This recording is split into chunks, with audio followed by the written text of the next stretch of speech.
സാധ്യതയുണ്ട്. അവിടെ പോയി പള്ളിയിൽ അച്ഛന്മാരൊക്കെ ഒന്ന് കണ്ടാൽ മതി. തൃശ്ശൂർ ഒരു പ്രത്യേക ഒരു പ്രദേശമാണ്, ഒരു പ്രത്യേക കളിച്ചത്. നിങ്ങളിപ്പോൾ ആദ്യമായിട്ട് സിനിമയിലൊക്കെ കണ്ടിട്ടില്ലേ? അങ്ങനെ കുറേ ഹിന്ദുസ് അവിടുത്തെ ഈ പറയുന്ന പോലെ നമ്മുടെ എന്താണ് ഈ വടക്കുംനാഥ ക്ഷേത്രം, പിന്നെ കൂടൽമാണിക്യ ക്ഷേത്രം, അവിടെയൊക്കെ ബന്ധപ്പെട്ട ശക്തമായി ഹിന്ദു കളിച്ച് ആ സംസ്കാരമായിട്ട് ബന്ധപ്പെട്ടിരിക്കുന്ന അതിൻ്റെ പൂരത്തിലൊക്കെ സജീവമായി പങ്കെടുക്കുന്ന പ്രാഞ്ചിയേട്ടന്മാർ, അങ്ങനെ അങ്ങനെയൊക്കെയുള്ള ഒരു പ്രദേശമാണ്. പിന്നെ കുറേ മുസ്ലിംസ് ഉണ്ട്. ഇവരെല്ലാം തന്നെ ഒരു വല്ലാത്തൊരു എന്താ പറയുക, ഒരു സെക്കുലർ കൾച്ചറുള്ള സ്ഥലമാണ് തൃശ്ശൂർ. ഇപ്പോൾ യൂസഫ് അലി സാറൊക്കെ ആ നാട്ടിൽ നിന്നുള്ള ആളാണല്ലോ. അപ്പം മാത്രമല്ല അവിടെ അവിടെ എന്ന് വെച്ചാൽ സുരേഷ് ഗോപി വന്നതോടുകൂടി അത് മാത്രമല്ല 2014 നിയമസഭാ ഇലക്ഷനിൽ സത്യം BJP ഏറ്റവും നല്ല പെർഫോമൻസ് കാഴ്ചവെച്ച സ്ഥലമാണ് തൃശ്ശൂർ. അവിടെ മൊത്തം പോൾ ചെയ്ത വോട്ടിൻ്റെ 17% BJPക്ക് കിട്ടി. 17% എന്ന് വെച്ചാൽ നിങ്ങൾ BJPക്കാർ ഹിന്ദുക്കളല്ലാതെ ആർക്ക് വോട്ട് ചെയ്യണം ആ സമയത്ത്. അപ്പോൾ 17% വെച്ചാൽ ടോട്ടൽ വോട്ടിന് 17% വെച്ചാൽ ടോട്ടൽ ഹിന്ദു വോട്ടിന് ഏതാണ്ട് 34% അല്ലേ? 17 വെച്ചാൽ 34% വോട്ടാണ് BJPയോടുള്ളത്. ആ 34% കൂടെ ഒരു 5% വോട്ട് ക്രിസ്ത്യാനികളുടെ ഭാഗത്തുനിന്നും, പിന്നെ ബാക്കി കുറച്ച് കോൺഗ്രസിൻ്റെ കൂടെയുള്ള ഹിന്ദുസിൻ്റെ അല്ലെങ്കിൽ CPMൻ്റെ കൂടെയുള്ള ഹിന്ദുസിൻ്റെ ഭാഗത്തുനിന്ന് കിട്ടി. അവർക്ക് അവിടെ ലോക്സഭയിലും ജയിക്കാൻ പറ്റും, നിയമസഭയിലേക്കും ജയിക്കാൻ പറ്റും. സുരേഷ് ഗോപി വന്നതോടുകൂടി ലോക്സഭയിൽ അവരെ ഭയങ്കര ഹൈപ്പ് ഉണ്ടാക്കി. സുരേഷ് ഗോപിക്ക് ഒരു ഗുണമുണ്ട്, അദ്ദേഹം തോറ്റിട്ട് അവിടെ നിന്ന് പോയില്ല, അവിടെ തന്നെ നിന്നുകൊണ്ട് എല്ലാ കാര്യങ്ങളും ഇടപെടുന്നുണ്ട്. കോവിഡ് സമയത്തൊക്കെ ന്യൂനപക്ഷങ്ങൾക്കൊക്കെ ഭയങ്കര സഹായങ്ങൾ അദ്ദേഹം ചെയ്തിട്ടുണ്ട്. ഞാൻ മുമ്പും പറഞ്ഞിട്ടുണ്ട്. കാരണം സംഘി എന്നുള്ള വിളിപ്പേര് കേൾക്കുന്നുള്ളതുകൊണ്ട് ആളുകളെ പുറത്ത് പറയരുത്. ഇതൊക്കെ തൃശ്ശൂർക്കാർക്ക് അറിയാം.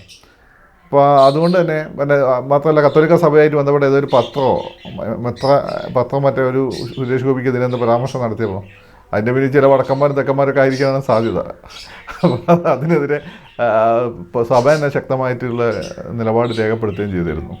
അപ്പോൾ അതുകൊണ്ട് ഇപ്പം മോഡി കൂടി വന്ന അവിടെ അരമനകളൊക്കെ സന്ദർശിക്കുക പ്രധാനപ്പെട്ട ആളുകളെയൊക്കെ കാണുമ്പോൾ അത് BJPക്ക് ഗുണകരമായി ഭവിക്കാനാണ് സാധ്യത. ഓൾറെഡി അവിടെ സുരേഷ് ഗോപിയുടെ പ്രസൻസ് തന്നെ അവർക്ക് വലിയ ഗുണമാണ്. പിന്നെ ഒരു ഭക്തിയൊക്കെ ഉള്ളൊരു സ്ഥലമല്ലേ അവിടെ. അത്യാവശ്യം സുരേഷ് ഗോപിനെ പോലെ നല്ല മനുഷ്യനും പിന്നെ പറയുന്ന പോലെ നന്നായി പെർഫോം ചെയ്യുന്ന ഒരു സെൻട്രൽ ഗവൺമെൻറ്റും പിന്നെ ഈ രാമക്ഷേത്രവും അതിൻ്റെ കൂടെ ഈ അരമനയിൽ അച്ഛന്മാരൊന്ന് മോഡി ഒന്ന് കണ്ട് നല്ല രീതിയിൽ സംസാരിക്കുകയൊക്കെ ചെയ്ത് കഴിഞ്ഞാൽ ദേ ഹാവ് ബെറ്റർ ചാൻസസ്. അല്ല, മോദി വരുന്നൊരു ഹൈപ്പ് ഉണ്ടാകും. കാരണം എന്താ വെച്ചാൽ അവിടെ അവർ ഹിന്ദു വോട്ട് കിട്ടുന്നതിന് പരാതി അവർ കൺസോൾട്ടേറ്റ് ചെയ്തു. ഇനി ജയിക്കുമെന്ന് തോന്നിക്കഴിഞ്ഞാൽ കുറച്ചും കൂടി ഹിന്ദു വോട്ട് പ്രധാനം ഇട്ടേണ്ട കുറച്ച് വോട്ടൊക്കെ കിട്ടും, അല്ലെങ്കിൽ CPI കിട്ടേണ്ട കുറച്ച് വോട്ടുകൾ അങ്ങോട്ട് വരും.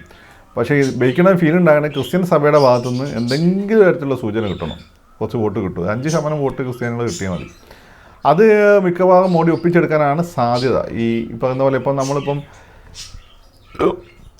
മോഡിയുടെ ക്രിസ്മസ് പാർട്ടിക്ക് ഈ പറയുന്ന പള്ളിയിലെ അച്ഛന്മാരൊക്കെ പങ്കെടുത്തതായിട്ട് ബന്ധപ്പെട്ട് ഇവിടെ വലിയ വിവാദങ്ങളാക്കുമ്പോൾ സഭ ഒറ്റക്കെട്ടായിട്ടാണ് പ്രതികരിക്കുന്നത്. അതിനെ അത് BJPയെ സഹായിക്കുന്ന രീതിയിൽ സജി ചെറിയാൻ്റെ ഭാഗത്തു നിന്നൊക്കെ ചില ഈ പരാമർശങ്ങളും വന്നു.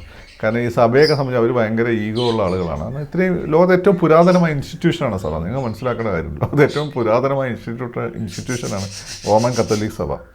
ഇത്രയും നിൽക്കുന്ന ഒരു കാര്യമില്ല. ഇത്ര വർഷം 2000 വർഷം എങ്ങനെ തന്നെ അതിനിടയ്ക്ക് എന്തൊക്കെ വന്നൂടെ?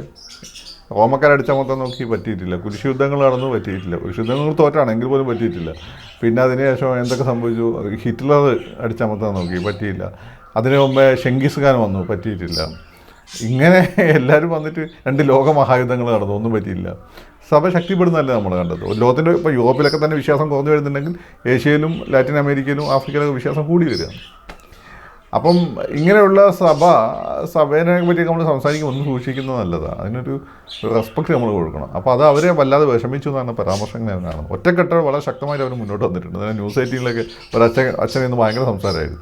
പൊതുവേ പള്ളിയിലെ അച്ഛന്മാരൊന്നും അങ്ങനെ ആ രീതി ആട്ടോണ്ട് സംസാരിക്കാറില്ല.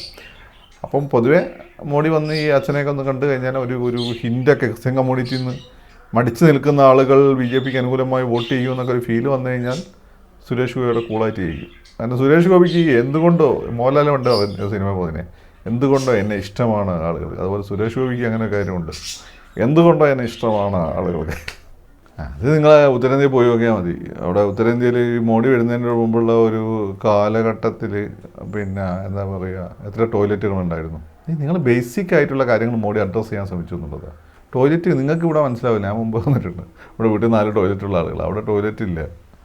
അപ്പോൾ അവിടെ സ്ത്രീകൾക്ക് എല്ലാം തന്നെ ഈ പറയുന്ന പോലെ ഈ യൂറിനറി ഇൻഫെക്ഷൻ വളരെ കൂടുതലാണ്. അതിൻ്റെ കാരണം എന്ന് വെച്ചാൽ ഇവർക്ക് ഗ്രാമങ്ങൾ ഒരുമിച്ച് പോയ വീടുകൾ ഒരുമിച്ചുണ്ടാവും. അപ്പോൾ അവർക്ക് പ്രോപ്പർ ടോയ്ലറ്റ് സൗകര്യങ്ങളില്ല. അതുകൊണ്ട് മൂത്രമൊഴിക്കാതെ നിൽക്കും അവർ.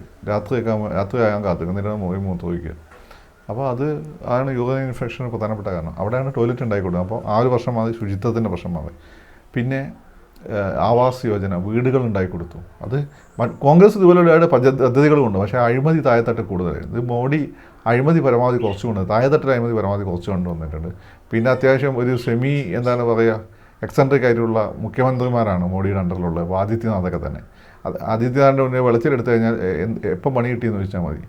അത് ഗുണ്ടകൾ ഓരോന്നായി വെടികൊണ്ട് വലിക്കുന്നത് കണ്ടിട്ടില്ലേ? അങ്ങനെ ടെറർ അദ്ദേഹം ഉണ്ടാക്കി വെച്ചിട്ടുണ്ട്. അങ്ങനെ മറ്റ് സംസ്ഥാനങ്ങളെല്ലാം തന്നെ. അപ്പോൾ അവരുടെ കൂടെ സഖ്യകക്ഷികളായ നിതീഷാണെങ്കിൽ ഇതാണ് ചെയ്തത്, വെൽഫെയർ സ്കീംസ്. പിന്നെ ഉജ്ജ്വൽ യോജന, ഓരോ വീട്ടിലും. അവിടെ ബീഹാറിലൊക്കെ തന്നെ ഈ ബ്രാഹ്മണർ ശവശരീരം കത്തിക്കാൻ വിറകില്ലാത്തതുകൊണ്ട് നമ്മളിവിടെ ഇവിടെയുള്ള പോലെ ഒരു പ്രദേശം, വല്ല ഗംഗാസമ പരന്ന് കിടക്കുന്ന പ്രദേശം, വലിയ മരങ്ങളൊന്നും ഉണ്ടാവില്ല.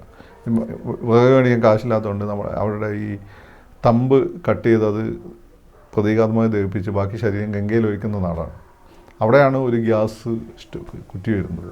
പിന്നെ ശുദ്ധജലം എല്ലാ പ്രദേശങ്ങളിലും എത്തിക്കാനുള്ള, എല്ലാ ഗ്രാമങ്ങളിലും എത്തിക്കാനുള്ള ശ്രമങ്ങൾ വളരെ കാര്യമായിട്ട് നടക്കുന്നുണ്ട്. അപ്പം ജനങ്ങളുടെ ജീവിതത്തിൽ ആദ്യമായിട്ട് അവർക്ക് മാറ്റം ഫീൽ ചെയ്യണം. അതുകൊണ്ടുവന്ന് മോഡി, അതിനാണ് ഈ വോട്ട്. നിങ്ങളത് കമ്മ്യൂണലൊന്നല്ല, കമ്മ്യൂണലൊക്കെ ഫസ്റ്റ് സ്റ്റേജിലൊക്കെ ഓക്കെയാണ്. ഇപ്പം മോഡിയുടെ പെർഫോമൻസിനാണ് അവിടെ വോട്ടുണ്ട്. പിന്നെ അവർ വിദ്യാസമ്പന്നമായ കുട്ടികളെ പുറത്തു പോകുമ്പോൾ ഇന്ത്യക്ക് ഭയങ്കര ഇമേജ് ലോകത്തെല്ലായിടത്തും, പ്രധാനമന്ത്രിക്ക് ഭയങ്കര ഇമേജ്, അതൊരു ഹൈപ്പാണ്. ആ ഹൈപ്പ് അവരെ സംബന്ധിച്ചൊരു ആത്മാഭിമാനം ഉയർത്തുന്ന ഒരു കാര്യമാണ്. അതിൻ്റെ കൂടെ രാമക്ഷേത്രം കൂടി വരുമ്പോൾ സീൽഡ് അല്ലേ, പെർഫോമൻസിനുള്ളതാണ്. അല്ല വേറൊന്നുമല്ല, നിങ്ങൾ പറയുന്നത് വർഗീയമൊന്നുമല്ല, നിങ്ങൾ പെർഫോം ചെയ്യുന്നത് നിങ്ങൾക്ക്. അപ്പോൾ നിതീഷ് കുമാർ അങ്ങനെയല്ലേ, നിതീഷ് കുമാറാണ് ഈ പെൺകുട്ടികൾക്ക് ഫ്രീ ആയിട്ട് സൈക്കിൾ സ്കൂളിൽ പോകുന്നത് ഒക്കെ കൊടുത്തതിൽ, അങ്ങനെ പല ലാപ്ടോപ്പ് കൊടുത്തു. അതുപോലെ തന്നെ ഗ്രാമീണ റോഡുകൾ വികസിപ്പിച്ചെടുത്തു, അഴിമതി കുറച്ച് കൊണ്ടുവരാൻ ശ്രമിച്ചു. അതുകൊണ്ട് നിതീഷ് കണ്ടിന്യൂസ് ആയിട്ട് ഏത് മുന്നണിയാണെങ്കിലും അവിടെ നിതീഷാണ് മുഖ്യമന്ത്രിയാവുന്നത്. അതിൻ്റെ വേറെ ഒരു പതിപ്പ് ബീഹാറിൽ, അതിൻ്റെ വേറെ പതിപ്പാണ് മോഡി. പെർഫോമൻസിനാണ്, പെർഫോം ചെയ്ത ഗവൺമെൻറ്റാണ്. കഴിഞ്ഞ ലാസ്റ്റ് ടൈം പിണറായി വിജയൻ വന്നത് എന്തുകൊണ്ടാണ്? വർഗീയത വന്നിട്ട് പെർഫോമൻസ് ആയിരുന്നു.